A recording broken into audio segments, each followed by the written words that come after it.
حضرت عمر فاروق یروشلم کی طرف جا رہے ہیں، بیت المقدس کی طرف جانا ہے۔ بیت المقدس فتح ہو چکا ہے۔ لوگوں نے کہا امیر المومنین آپ آئیے اور اس مسجد میں 2 رکعت نماز پڑھا دیجئے تاکہ مجھے بھی آپ کے پیچھے نماز پڑھنے کا شرف حاصل ہو جائے۔ حضرت عمر امیر ہیں پورے اسلامی ریاستوں کے، اپنی ایک جماعت، اپنا ایک گروہ لے کے جا رہے ہیں۔ پہلے یہودیوں کی بستی سے گزرنا ہے، پھر عیسائیوں کی بستی آئے گی، اور اس کے بعد یروشلم آ رہا ہے، وہاں بیت المقدس موجود ہے۔ اب غور سے سننا، بہت سی چیزیں تمہیں اس واقعے کے اندر ملیں گی۔ حضرت عمر فاروق اپنے چند لوگوں کو لے کر جب نکلتے ہیں، پہلے یہودیوں کی بستی پڑے گی، اس کے بعد عیسائیوں کی بستی پڑے گی۔ یہودیوں کی بستی میں سازش ہو گئی۔ سنو، عمر اور عمر کے لشکر والے نکل رہے ہیں، عمر کے ساتھی نکل رہے ہیں۔ یہودیوں نے کہا کہ عمر اور عمر کے ساتھیوں کے دلوں سے ایمان کیسے نکالا جائے، ایمان کی کمزوری پیدا کی جائے۔ یہودیوں نے اپنی نوجوان لڑکیوں کو نیم بڑھانا کپڑے پہنا کر اپنے گھروں کی چھتوں پر کھڑا کر دیا اور ان کو گندے گندے بےہودہ اشعار، بےہودہ گانے یاد کرا دیے، اور یہ حکم دے دیا کہ میری بیٹیوں، عمر اور عمر کے ساتھی جب یہاں سے نکلیں گے تم اوپر چھتوں سے یہ اشعار پڑھنا، یہ محبت بھرے شعر پڑھنا، ان کو اپنے دامن میں آنے کی دعوت دینا۔ اگر تمہارے اشعار سن کر کوئی بھی بہک جائے اور وہ تمہیں اشارے سے بلائے تو تم بالکل منع مت کرنا، وہ تمہیں جہاں لے جائے چلے جانا۔ اور اگر کسی ایک عمر کے ساتھی نے اگر تمہارے ساتھ منہ کالا کر دیا تو ہم سمجھیں گے کہ تم عمر کے ساتھیوں کے دلوں سے ایمان نکلوانے میں کامیاب ہو گئی ہو۔ یہی سب سے بڑی سازش ہوتی ہے، یہی، اور معاف کیجئے گا یہی سازش آپ کے جلسے بھی اس سے محفوظ نہیں رہے۔ جا کر دیکھ لو، میلہ لگا ہے، اور دیکھ لو آپ کی جوان جوان لڑکیاں چوڑیاں خرید رہی ہیں، جلسوں میں بھی لپسٹک لگا لگا کے آئی ہیں، کریم اور پاؤڈر تھوپ کر آئی ہیں۔ یہ ہنسنے کا نہیں، رونے کا مقام ہے، کیونکہ یہ کوئی اور نہیں ہے، ہماری بیٹیاں اور ہماری بہنیں ہیں۔ بس اتنا کہہ دینا کافی ہے۔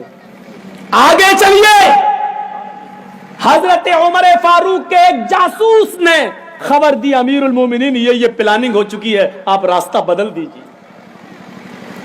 حضرت عمر نے تمام صحابہ کو اکٹھا کیا اور فرمایا کہ لوگوں، یہ پلاننگ ہو چکی ہے، کیا کیا جائے؟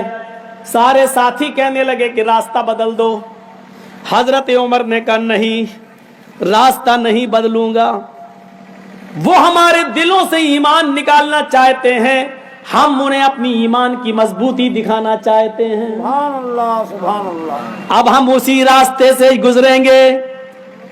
تمہارے قرآن نے حکم دیا ہے قل للمؤمنین یغضوا من ابصارہم ویحفظوا فروجہم، اے محمد صلی اللہ علیہ وسلم مومن مردوں سے کہہ دو کہ جب وہ کہیں نکلا کریں، کہیں جایا کریں تو وہ اپنی نگاہیں نیچی رکھا کریں، اپنی نگاہیں پست رکھا کریں، اپنی شرمگاہوں کی حفاظت کریں۔ لوگوں، ہم سب اسی راستے سے گزریں گے، وہ گندے گندے شعر پڑھ کے ہمیں بہکائیں گی، لیکن ہم لوگ قرآن کی آیتیں پڑھتے ہوئے، اپنی نظریں جھکاتے ہوئے ہم لوگ آگے نکل جائیں گے۔ اور سنو، میں تم سب کا میر کارواں ہوں، سردار ہوں، امیر ہوں، پریسیڈنٹ ہوں۔ پریسیڈنٹ آگے آگے چلتا ہے، لیکن میں اب تمہارے پیچھے پیچھے چلوں گا، تم سب میرے آگے آگے چلو گے۔ میں یہ دیکھوں گا کہ دیکھیں وہ لڑکیاں اشعار پڑھ رہی ہیں، میں یہ دیکھوں گا کہ کسی کی نظر اوپر ان لڑکیوں کی طرف تو نہیں اٹھ رہی ہے۔ اگر میرے کسی ساتھی کی نظر چھت پر کھڑی ہوئی کسی لڑکی کی اوپر پڑ گئی تو عمر کی تلوار اس کی گردن کی اوپر پڑ جائے گی۔ یہاں کس کی گردن پہ تلوار مارو گے؟ یہاں تو ایک لڑکی اگر تھوڑا سا میک اپ کی ہوئی ہے تو اس کی طرف سے نظر ہٹتی نہیں، حل میں مزید، اس سے بھی خوبصورت کوئی نظر آنی چاہیے. دوسری پہ پڑی نہیں، یہ بھی کم ہے، اس سے بھی خوبصورت. کسی کے اتنے ہاتھ کھولے، نہیں نہیں نہیں، اتنے اور دکھنا چاہیے، اتنا دکھا تو نہیں، یہاں تک دکھنا چاہیے. حل میں مزید کی آواز اٹھتی ہے کہ اور دیکھو اور دیکھو. لڑکیاں جتنے کم کپڑے پہنتی جا رہی ہیں، نوجوانوں کی طرف سے آواز اٹھتی ہے حل میں مزید، یہ بھی زیادہ ہے، اور کم اور کم اور کم. اور ایک بات بتا دوں، پہچان بتا دوں آپ کو، جس لڑکی کے جسم پر جتنا کم کپڑا ہوگا سمجھ لو کہ وہ اتنے ہی بڑے باپ کی بیٹی ہے. یہ بہت بڑی پہچان بتا دی آپ کو. جس لڑکی کے جسم پر جتنا کم کپڑا ہوگا سمجھ لینا کہ اس کا باپ اتنا ہی امیر ہوگا. یہ امیر باپ کی بگڑی ہوئی بیٹیاں ہوتی ہیں، اور وہ امیر، اس کو میں امیر نہیں مانتا. دولت کا خزانہ ہے تیرے پاس، لیکن تیری دولت مولوی جرجیز کے پیروں کے جوتے کے نیچے. میں نہیں سمجھتا.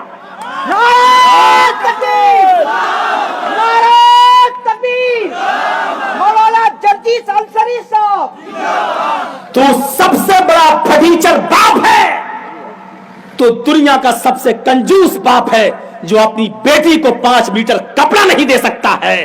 تجھ سے بڑا کنجوس کوئی ہے ہی نہیں اس دنیا میں. کاہے کا امیر؟ کس بات کا امیر؟ جو اپنی بیٹی کے جسم کو نہ چھپا سکے. بہت کچھ کہہ دیا میں نے. سمجھدار را اشارہ کافی ہے، سمجھداروں کے لیے اشارہ کافی ہے. حضرت عمر نے تلوار نکالی، گزرو، قافلہ چلنے لگا، یہودی کی بستی آ گئی، امیر المومنین یہودی کی بستی سے گزرنے لگے، ساتھی آگے آگے، عمر پیچھے پیچھے. وہ مکان بھی آ گئے جن پر لڑکیاں کھڑی ہیں یہودیوں کی. گانے گانا شروع، ترانے شروع، نرم و نازک آواز، لب و لہجے میں، سریلی آواز میں عشقی اشعار شروع. جیسی جیسے امیر المومنین کے ساتھی آگے بڑھتے گئے، ان کی بھی آواز شروع ہوتی گئی، نظریں نیچی جاتی گئیں. اور جب ان گھروں سے گزرے تو امیر المومنین نے کہا ابدؤ، تم قرآن کی آیت پڑھنا شروع کر دو، اور اتنی زور سے پڑھو کہ تمہاری آواز پر ان کی آواز مغلوب ہو جائے، تمہاری آواز غالب آ جائے. حضرت عمر فاروق کے ساتھی زور زور سے پڑھنے لگے، قل للمؤمنین یغضوا من ابصارہم ویحفظوا فروجہم. ان گھروں سے گزرتے جا رہے ہیں، کہتے جا رہے ہیں کہ او میری قوم کی بیٹیوں، او میری قوم کی بچیوں، تم مجھے اپنے پاس بلا رہی ہو، میں تمہارے پاس کیسے آ جاؤں؟ ہمارے قرآن نے ہمیں حکم دیا ہے، ہمارے رب نے ہمیں حکم دیا ہے کہ لوگوں، ہائے مردوں، ہائے مسلمانوں، جب بھی تم زمین پر چلو، سڑک پہ چلو، بازاروں میں چلو، گلیوں میں چلو، اپنی نگاہیں نیچی رکھو، اپنی شرمگاہوں کی حفاظت کرو. او میری بیٹیوں، میری بہنوں، میں تمہاری طرف نظر اٹھا کے نہیں دیکھ سکتا، اس لیے کہ ہماری اسلام کی اجازت نہیں، ہمارے نبی کی اجازت نہیں، ہمارے قرآن کی اجازت نہیں. جب وہ تھوڑی اور دور آگے بڑھے تو انہوں نے کہا میری بیٹیوں، میری بہنوں، میں تمہیں بھی پیغام دیتا ہوں، ہمارے قرآن نے، ہمارے اسلام نے تمہیں بھی نصیحت کی ہے. قل للمؤمنات یغضضن من ابصارهن ويحفظن فروجهن ولا يبدين زينتهن. او میری بیٹیوں، میری بہنوں،